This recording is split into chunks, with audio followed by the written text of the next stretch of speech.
It was a Wednesday night in late February, one of those nights when the snow comes down hard but silent, like it's trying not to wake anyone. I've been driving long haul for about 8 years now, and I've seen just about every kind of weather the Northeast has to offer. But there's something about that part of upstate New York, the stretch between Oswego and the Adirondacks, that always makes me uneasy when the snow starts piling up. It's too quiet out there. No lights, no towns for miles. Just woods, frozen lakes, and the occasional abandoned barn staring at you from the dark. I was parked at a truck stop near Watertown when I got the call. My dispatcher, Ron, said he had a last-minute gig, rush delivery, private contract, big tip if I could make it before midnight. I was already half-tanked on gas station coffee, so I figured what the hell. He sent the details over, and that's when I noticed the address. It wasn't coming up on GPS. Not on my phone, not on the rig's NAV system either. The coordinates were there though, latitude and longitude, and a note that said no phone service past Route 28. Follow printed directions. That should have been the first red flag. I printed the directions out from the truck stop's ancient fax machine. They looked like they were copied from an old map, handwritten notes in the margins, stuff like turn left at fork where the stone marker is, or keep right past burnt tree. Real backwoods-style navigation. I've delivered to farms and campsites before, so I didn't think much of it. I gassed up, tossed the box in the passenger seat, and headed out. The box was weird, though. About the size of a microwave, sealed in plain brown packaging with no labels, no return address, no markings at all. Just a black ink stamp that said Croft House. I assumed that was the name of the property, or maybe the family. It had some weight to it, but nothing that rattled around. Whatever was inside wasn't moving. By the time I hit the backroads, the snow was coming down like powdered sugar in a blizzard. My high beams barely cut through it. I followed the directions, mile by mile, deeper into nowhere. Trees pressed in on both sides, and my tires slid every time I eased around a curve. Eventually, the road turned to gravel, then dirt, then just a set of tire tracks half buried under the snow. Finally, around 11:45 p.m., I saw the house. It was barely standing, a warped, sagging farmhouse with its paint long gone and the wood underneath gray from years of exposure. The windows were either boarded up or broken, except for one, the top left upstairs window. That one had a light on behind it. Not a flickering candle or anything rustic like that. It was a strong white light, like a fluorescent bulb. But I didn't see any cars, no tire tracks, no footprints. I laid on the horn twice, waited. No movement. I didn't want to get out. Something about the place just felt wrong. But the job was the job. I grabbed the box, trudged through the snow to the porch, and set it right in front of the door. I knocked, then banged, then yelled, "Delivery for Croft House." Nothing. I turned and got the hell out of there. About an hour later, I pulled into a rest area off Route 81, just a small parking loop surrounded by trees, with no lights or buildings. I was too wired to sleep, but too tired to keep driving. So I figured I'd nap for an hour or two in the cab. I shut off the engine, climbed into the back, and tried to relax. That's when I heard it. Tap, tap, not on the door. On the passenger side window. I froze. My heart started thudding like it wanted to jump out of my chest. I pulled back the curtain just enough to peek out. There was nothing, no face, no figure. Just snow swirling under the faint glow of my dome light. I climbed into the front seat. The box was sitting there, right in the passenger seat. The exact same box I had just delivered. Still sealed. Still stamped with Croft House. My hands were shaking. I checked the door locks, all were still engaged. The cab hadn't been opened. I didn't hear any footsteps in the snow. Nothing. I picked up the box and opened it. Inside, there was a Polaroid photo. Just one. It showed the cab of my truck, taken from outside the driver's side window. In the photo, I was asleep in the back bunk, clearly visible through the windshield. The timestamp in the bottom corner said 12:08 a.m. It was 12:17 when I looked at the clock. I flung the photo onto the dash and grabbed my flashlight. I jumped out of the cab and circled the truck, scanning the woods and snowbanks. Nothing. No footprints, no broken branches. Just wind and snow, and that awful stillness you only feel when you're absolutely alone. Or you think you are. I was about to get back in when I noticed something under the wiper blade, a piece of folded paper. I opened it with numb fingers. All it said, in red marker, was, "Do not return to Croft House." I didn't sleep that night. I drove until sunrise, not caring if I was swerving or speeding or white-knuckling the wheel so hard my fingers cramped. When I finally reached a diner in Syracuse, I called Ron. I told him what happened, left out some of the details so I wouldn't sound completely insane. He paused, then said, "That job wasn't from me." I said, "What do you mean? I never sent you anything last night. I clocked out around 8.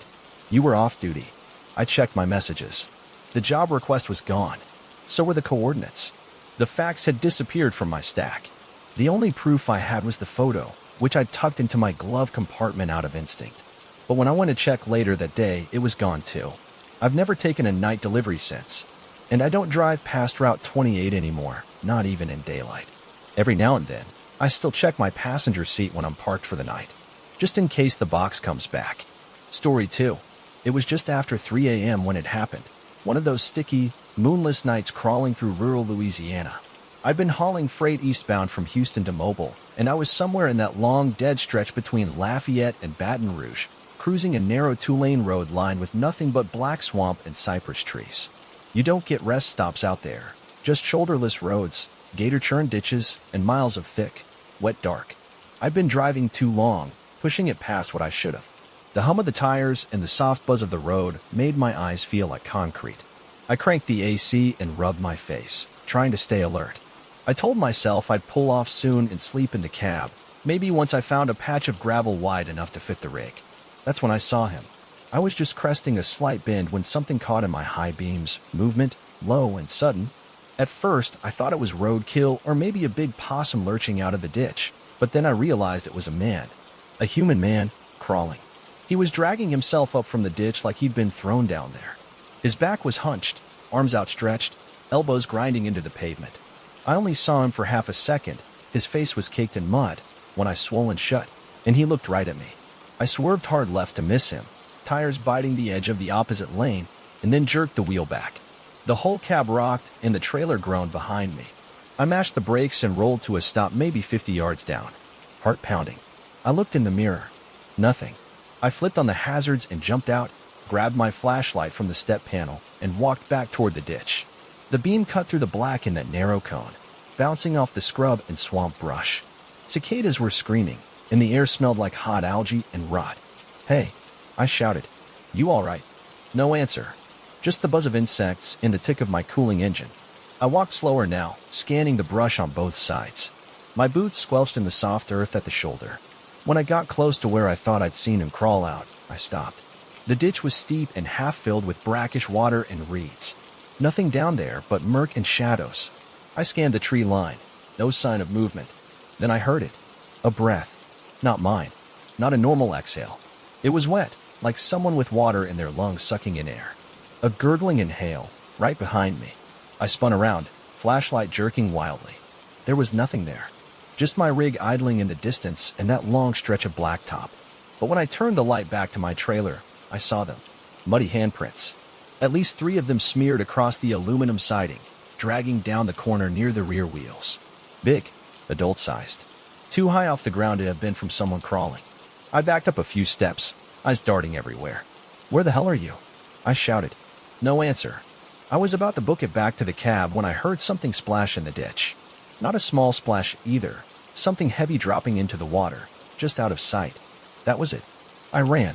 I bolted back to the truck, slammed the door, and locked it. Heart pounding out of my chest, I threw it in gear and peeled out, tires spitting gravel off the shoulder. I drove another 20 miles before I calmed down enough to pull over at a rundown gas station with a busted neon sign and flickering overheads. I climbed out to check the trailer in the light. Those handprints? They were still there. 5 of them now. Fresh mud streaked along the back doors, like someone had tried to claw their way inside. I didn't sleep that night. I just parked under the lights, kept the engine running, and watched the mirrors until dawn. You'd think that'd be the end of it, just a freak encounter on a swamp road. But 3 days later, after the haul was done and I was back in Texas, I took my rig to get washed. The mud washed off easy enough, but the guy spraying it called me over. "Hey," he said, pointing at the back panel near the lower latch. "You do this." Etched into the aluminum, not written, scraped in, like with a nail or a shard of metal, was a single word. Below. I didn't say anything. I just paid the guy and left. I sold that trailer a week later. Haven't driven through Louisiana since. And sometimes, late at night, if I leave the window down, I swear I can still hear it, that sucking, broken breath, gurgling up from somewhere just out of sight. Story 3. I've been long hauling for about 13 years now, mostly out west. Wyoming, Montana, Colorado, the big sky states. You get used to the solitude out here. Sometimes it's peaceful. Other times, it's like the silences wait, like something's pressing in on you. This happened just outside Rawlins, Wyoming, in the dead of winter. January, I think. Wind chill in the negatives, roads coated in black ice. I was running a load of lumber from Montana down to Colorado Springs. Nothing special. I'd done the route dozens of times. It was just after 2 a.m. when I pulled into this tiny DOT way station off the highway. GPS said it was open, but the building was dark. No lights, no sign of anyone inside. That wasn't totally uncommon. Sometimes the guys working graveyard just left the lights off to save power or catch a nap, but something felt off. I parked anyway. Protocol. Flipped off my headlights, left the engine running so I wouldn't freeze. Snow was coming down sideways, and visibility was crap. The building was a little one-room shack with the way bridge out front. I waited a minute, maybe 2. Still nothing. I reached for the mic to call in, but then that's when I saw her. A little girl. Couldn't have been more than 9 or 10. Barefoot, standing just outside the station door in a thin white nightgown. Skin pale as the snow around her. Her hair was dark, soaking wet, clinging to her face and neck like she'd been out there a while. She didn't knock, didn't shiver, just stared directly at me through the windshield. I blinked a few times, thinking maybe I was overtired. Been driving 10 hours, after all. But she didn't go away. She just stood there, unmoving. My gut clenched. I threw the truck into park and climbed out, boots crunching through the ice. The second I opened the door, the cold hit like a punch to the chest. That kind of sharp, breath-stealing cold you only get in high plains winter. I called out to her, "Hey, are you okay? Are your parents inside?" She didn't respond, just raised one shaky arm and pointed, slowly, deliberately, toward the back of my trailer. Now, look, I've seen a lot on the road. Accidents, fights, meth heads wandering the shoulder. But something about this girl, it bypassed logic and went straight to fear. Her eyes weren't scared. They weren't even blank. They were angry, accusatory, like I'd done something. Still, I wasn't about to leave a barefoot kid in sub-zero weather. I said, "Hang on, let me check," and started toward the back of the truck. I don't know what I expected. Maybe someone trying to hide in the cargo hold. Maybe a prank. Maybe nothing. I unlocked the trailer, swung the doors open, and shone my flashlight inside. Nothing but lumber, just like it was when I picked it up. Stacked tight, no room for anything else. I turned back around, and she was gone. No footprints. No movement. Nothing. Just that small building behind me, dark and silent. I walked the lot with my flashlight for a good 10 minutes. Even checked behind the way shack. There weren't even any tire tracks or signs of another vehicle. It was just me. Eventually, I got spooked enough to hop back in the cab and lock the doors. I sat there, hands on the wheel, staring out through the windshield. I kept telling myself I imagined her. Maybe it was a trick of the light and snow. Maybe the fatigue was messing with my head. But then, I noticed something on my driver's side window.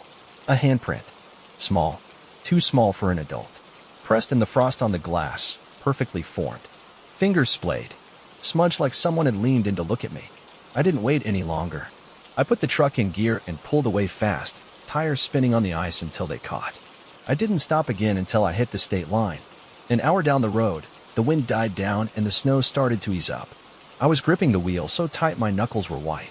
The cab was silent except for the hum of the tires and the occasional squeak of the windshield wipers. And then the radio crackled. It wasn't my CB. That was on channel 19, like always. This was on the built-in company radio, the one we use for dispatch calls. It hadn't made a peep all night. I reached for the volume knob, thinking maybe it was interference, but then I heard it. A voice. Quiet. Crackly. A whisper. "You left me." That's all it said.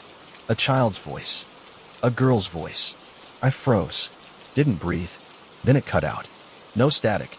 No signal loss. Just dead air. I pulled over, heart slamming in my chest. I shut off the engine and just sat there, listening. Nothing. No sound. No voices. Eventually, I started driving again, but I didn't touch that radio the rest of the trip. When I reached Colorado Springs, I had the trailer checked top to bottom. No signs of anyone, living or dead. I didn't tell anyone what happened. What could I say? Weeks later, I passed that same way station in daylight. It was boarded up, closed for good. Has been for years, according to another driver I asked about it. I said, that can't be right. I was just there in January. Place was running. He shook his head. No way, man. That station got shut down after a murder back in the 90s. Some drifter off the night clerk and a little girl who got dropped off during a snowstorm. Was all over the papers. They never caught the guy. I don't know what I saw that night, but sometimes, when I'm driving through a snow-covered stretch of road late at night, I check my side mirror without meaning to, and every once in a while, I think I see her back there, just for a second, standing still, waiting.